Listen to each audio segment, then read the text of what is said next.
An entitled 23-year-old walks into Judge Frank Caprio's courtroom after destroying a single mother's Christmas. But when she texts her billionaire father during the victim's testimony and Judge Caprio reads those messages aloud, what happens next becomes the most shared courtroom video of the year. I'm warning you right now, this story will break you emotionally. This story went viral with over 8 million views in 72 hours, changed drunk driving laws in 3 states, and showed millions of people what real accountability looks like. Before we dive in, thanks for watching Judge of Justice. Don't forget to like and subscribe for more powerful real-life courtroom moments. Tell me in the comments, where are you watching from? Maria Chen, a 34-year-old single mother, is driving home from her nursing shift with her 3 children in the back seat. Sophie, 10, Tyler, 8, and Emma, 6. In the trunk are wrapped Christmas presents, $2,400 worth of gifts that Maria saved for over 11 months. Every extra shift, every skipped lunch, every sacrifice, so her children could have one perfect Christmas morning. Behind Maria's Honda, a black Mercedes G-Wagon approaches at 73 miles per hour in a 30 zone. The driver is Lauren Ashford, 23, daughter of billionaire tech CEO Richard Ashford. Her blood alcohol content is 0.18, more than twice the legal limit. She's texting her boyfriend angry after arguing with her father. She doesn't see the red light. She doesn't see Maria's stopped Honda. She doesn't see the 3 children in the back seat. The impact happens at 11:29 p.m. Maria's Honda is thrown into the intersection. The trunk bursts open. Wrapped presents explode across Hope Street like confetti, boxes tumbling through snow, wrapping paper tearing. Inside the car, Emma is screaming. Tyler is crying, holding his arm. Sophie has a cut above her eyebrow. Maria tastes blood, but her first thought is her children. Around them, destroyed Christmas presents scatter across the street. A baby doll with a cracked face, a gaming console with a shattered screen, books soaked in slush. Everything Maria worked for destroyed. Providence police officer Marcus Johnson arrives 4 minutes later. His body camera captures everything. He finds Maria standing in the street holding 6-year-old Emma, while Sophie and Tyler sit on the curb with blankets from neighbors. Destroyed presents everywhere. "Ma'am, are you injured?" Officer Johnson approaches Lauren, still sitting in her Mercedes. "Do you know who my father is?" Lauren says, reeking of alcohol, eyes glassy. "Ma'am, step out of the vehicle. I'm calling my father. You're making a huge mistake." The body camera shows Officer Johnson's patients wearing thin. He asks her to perform field sobriety tests. She fails everyone. When he requests a breathalyzer, Lauren's response is caught on audio. "This is ridiculous. That woman pulled out in front of me. Her kids aren't even hurt. It's just stuff. We'll just buy them new stuff." Officer Johnson looks at the destroyed presents at Maria holding her sobbing child. "Just stuff," he repeats quietly, disgusted in his voice. Lauren Ashford is arrested at 11:53 p.m. She's released 4 hours later after her father's attorney arrives with $50,000 in cash bail. Maria and her children spend Christmas Eve in the emergency room. Sophie needs 6 stitches. Tyler has a sprained wrist. Emma is physically fine, but traumatized. They get home at 4:30 a.m. on Christmas morning. There are no presents. Christmas is destroyed. If you're already feeling the weight of this story, hit that like button. Your engagement helps stories like this reach people who need to see that justice still exists. 21 days later, the case reaches Judge Frank Caprio's courtroom. It's a Tuesday morning, 10 a.m., and the courtroom is packed. At 10:15, Lauren Ashford walks in wearing a Burberry coat that costs more than Maria's monthly rent, designer handbag, perfect hair, and makeup. She looks like she's heading to brunch, not facing criminal charges.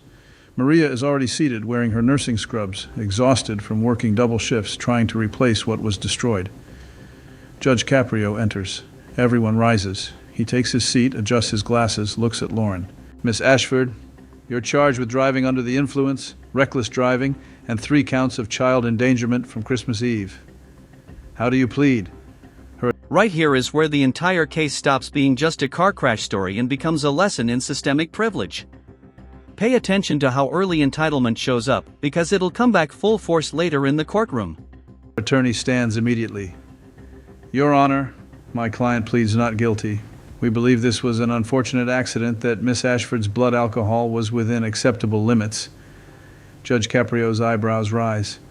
"Counselor, the breathalyzer showed 18. That's more than twice the legal limit. We'll be filing motions to suppress." Judge Caprio nods slowly. "Before we discuss motions, I'd like to hear from the victim. Miss Chen, please approach." Maria stands, hands shaking. She's sworn in, takes her seat. "Miss Chen, can you tell me what happened on Christmas Eve?" Maria takes a deep breath. "Your Honor, I was stopped at a red light. I just finished a 14-hour shift. My 3 children were in the back seat. It was 11:30 at night, and I was thinking about how excited they'd be Christmas morning. She pauses. Then there was this terrible sound. We were thrown forward. My children were screaming. I thought we might die. Thank God you didn't. What happened after? I checked my children first. Emma was hysterical. Tyler was holding his arm. Sophie had blood on her face. Then I saw all the presents in the street. Her voice gets quieter. I'd been saving for 11 months. $2,400 every extra shift. Things I knew would make them happy. And they were just scattered everywhere, destroyed. Judge Caprio removes his glasses. What did the defendant say to you? She said, "It's just stuff. We'll just buy you new stuff."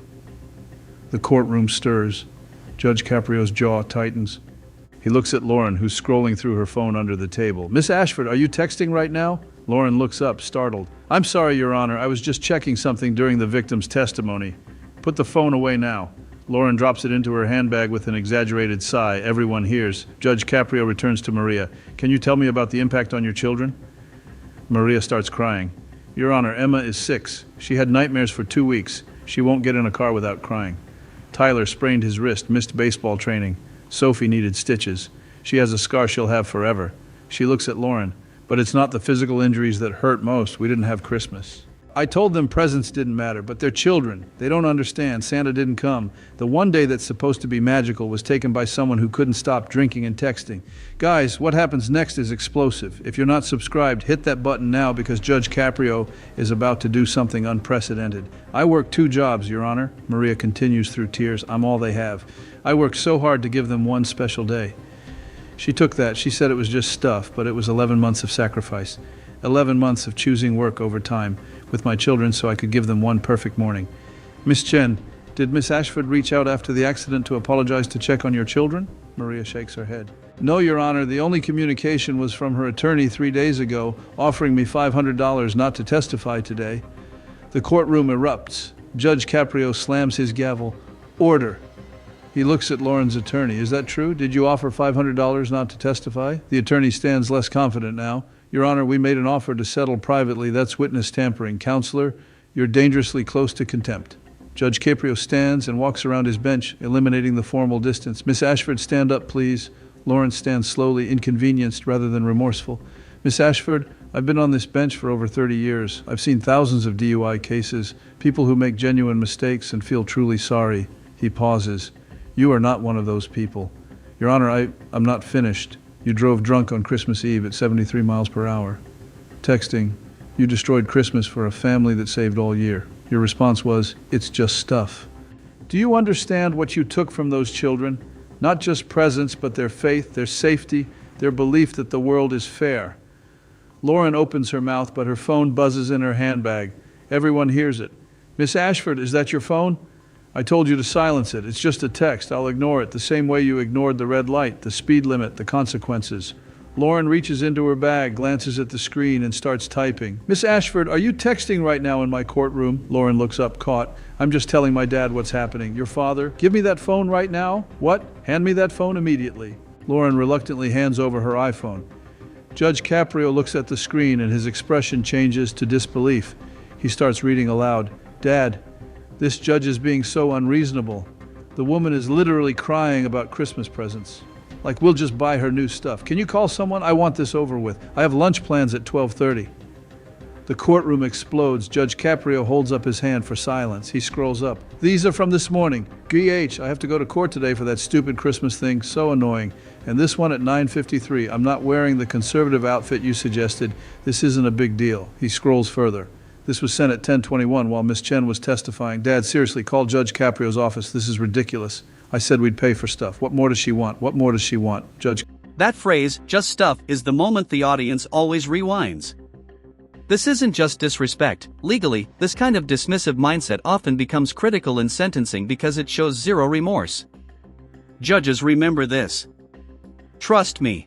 Caprio's voice rises. She wants her children to feel safe. She wants Christmas back. She wants 1 ounce of genuine remorse. He looks at the phone again. "And this one sent 4 minutes ago. Dad, get me out of this. She's being so dramatic. It's not like her kids died." The courtroom goes silent.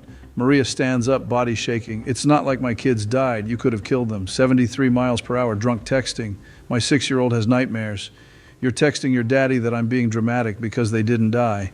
Judge Caprio gently guides Maria to her seat. Miss Ashford, I'm going to call your father right now on speakerphone. Your Honor, that's not her attorney starts.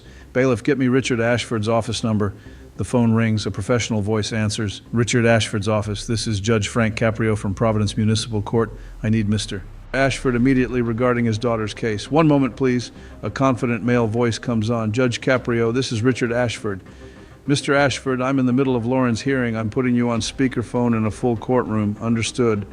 Your daughter's facing DUI charges from Christmas Eve where she crashed into a vehicle with 3 children. Are you aware? I am, Judge. Whatever compensation is needed, I'll provide immediately. Mr. Ashford, this isn't about money. Your daughter has been texting you throughout this hearing, including during victim testimony, complaining the victim is dramatic, calling this stupid, asking you to call my office, saying it's not like her kids died. Silence. Then she's been what? Texting you throughout the hearing. The silence stretches. Put her on. Lauren's face goes pale. Dad, I can explain. Put her on the phone, Judge. Lauren picks up with shaking hands. Dad, he's making it sound worse. I read your texts, Lauren. Everyone. Jennifer forwarded them. You called the mother of 3 children you nearly killed dramatic. Is that true? Dad, I didn't nearly kill anyone. It was just an accident. Just an accident? You were drunk? 73 and a 30 texting on Christmas Eve. You don't understand. She's making it sound worse. The presents weren't that expensive. Judge Caprio interrupts. Mr. Ashford, back on speaker. I think everyone needs to hear what a father sounds like when he chooses accountability. The phone goes back to speaker. Judge Caprio, everyone in that courtroom, I want to say something. Richard Ashford's voice carries weight. I have failed as a father. The courtroom is silent. I gave Lauren everything, the best schools, money, freedom, but I didn't give her what she needed. I didn't teach her that actions have consequences, that other people's suffering matters, that you can't buy your way out of responsibility. Dad, what are you? I'm not finished, Lauren. Judge Caprio, whatever sentence you believe appropriate, I support completely. No lawyer games, no appeals. My daughter needs to learn consequences. Mr. Ashford, the state is recommending. I don't care what they're recommending, Judge. With respect, they're being too lenient. My daughter destroyed Christmas for 3 children. She could have killed them. She's been complaining about lunch plans. There need to be real consequences. What did you have in mind? First, whatever fines you impose, I'll double and donate to charity. Second, whatever jail time Lauren serves every day. No bail, no early release. Third, I want Lauren to work minimum wage for 1 full year. Retail service industry where she'll meet the people she's dismissed. Fourth, I'm cutting off her credit cards, allowance, family money. She'll live on what she earns, pay her own rent, understand what it means to save 11 months for Christmas. Fifth, I'm selling her Mercedes. She can take the bus or save for her own car. Finally, Judge, I'd like to address Miss Chen directly. Of course, Miss Chen, I'm ashamed. Ashamed my daughter did this. Ashamed she showed no remorse. Ashamed I raised someone so callous. I'd like to meet you if you will allow it. I'd like to personally replace everything destroyed. Not to buy forgiveness, but because it's right. I'd like to set up education funds for each of your children, make sure your family never has to work double shifts for Christmas again, and apologize to your children for what my daughter did. The courtroom is silent except for crying. Mr. Ashford, that's incredibly generous. It's not generous, Judge. It's necessary. I've been enabling her for years. I thought I was helping. I was destroying her. Can you come to Providence this afternoon? I'll be there in 20 minutes. I'm leaving now. The line goes dead. Lauren is staring in panic. You can't do this. This is my life. If you ever wonder why victim testimony matters, this is why. A single mother describing the emotional and financial cost paints a picture no police report ever could. And Lauren? She's about to make the biggest courtroom mistake of her life. Witness tampering alert. Offering money to avoid testimony isn't just unethical, it's a charge that can explode a case wide open. Miss Ashford, Judge Caprio says quietly, this is your life. The life you created. This is the consequence of your choices. 45 minutes later, Richard Ashford enters the courtroom. He walks directly to Maria first. Miss Chen, I'm so deeply sorry for what my daughter did. Then he walks to Lauren. He doesn't hug her. We'll talk later. Right now, listen to Judge Caprio and accept whatever he decides. Understand?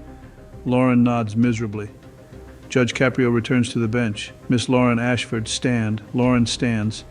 The evidence is overwhelming. Blood alcohol, 18, 73, and a 30. Texting while driving. You crashed into 3 children on Christmas Eve, destroyed $2,000 of presents, showed no remorse, attempted to bribe the victim, texted during this hearing, calling her dramatic and saying, it's not like her kids died, and he pauses. However, I've witnessed something remarkable. A father choosing accountability over protection. Here's your sentence. 90 days Providence County Jail every day. No early release. $5,000 for reckless driving, $15,000 for 3 counts child endangerment, license suspended 2 years, 200 hours community service with drunk driving victims, alcohol counseling twice weekly for 1 year, written apology to each child, minimum wage employment for 1 year after release, restitution of $2,400 for presence plus $15,000 for pain and suffering, total financial penalty $42,400. Mr. Ashford will double it, donating $42,000 to charity Miss Chen chooses. Lauren looks faint. Miss Ashford, you thought your father's money would save you. You were wrong. Your father did something today that took courage. He chose to be a good parent instead of a protective parent. That's real love, not Mercedes and credit cards, the kind that says you're better than this. 90 days gives you time to think. Minimum wage for a year teaches you what it means to work. 2 years without a license teaches you driving is a privilege. Community service shows you real consequences. Judge Caprio stands. You can emerge bitter or better. The choice is yours, but the consequence is real. Starting now. Bailiff, take Miss Ashford into custody. As Lauren is led away in handcuffs, she looks back at her father. Richard Ashford doesn't look away, but doesn't comfort her. He just nods once. 6 months later, Lauren has served her 90 days and is working at Target making $14 an hour. She lives in a small studio, takes the bus, attends counseling. The entitlement is gone. She wrote real letters to Sophie, Tyler, and Emma. Sophie wrote back, I forgive you, but please don't ever drink and drive again. 1 year later, Richard Ashford meets Lauren at a coffee shop. I'm proud of you. For the first time in your life, I'm genuinely proud. Lauren cries, it was the hardest year of my life, I know. But look at you now. You're working for things, appreciating what you have, thinking about others. That's the daughter I always wanted. Richard kept every promise. $50,000 education funds for each child, $42,000 to Maddie, $17,000 to Maria. He started the Second Chance Foundation for drunk driving, victims and rehabilitation. Lauren now volunteers speaking at high schools about her experience. Judge Caprio later said this was his most memorable case, not because of the crime, but what happened after. A father chose accountability, a daughter learned consequences, a victim found justice. That's what the system should do, transform. Maria's children are thriving. Sophie's 13, barely notices her scar. Tyler made All-Star Baseball. Emma no longer fears cars. Every Christmas Eve, Maria takes her children to volunteer at a homeless shelter, telling them the story of the Christmas destroyed and then restored through accountability and second chances. Lauren Ashford walked into court expecting money to save her. Instead, her father's love saved her by refusing to protect her from consequences she needed. That's justice. That's transformation. That's Judge Frank Caprio's legacy. This is the moment the courtroom mood shifts from disbelief to anger. This single sentence seals Lauren's fate. No jury, no judge, no parent, no human being hears those words and thinks accident. This is where the story stops being about DUI and becomes about character.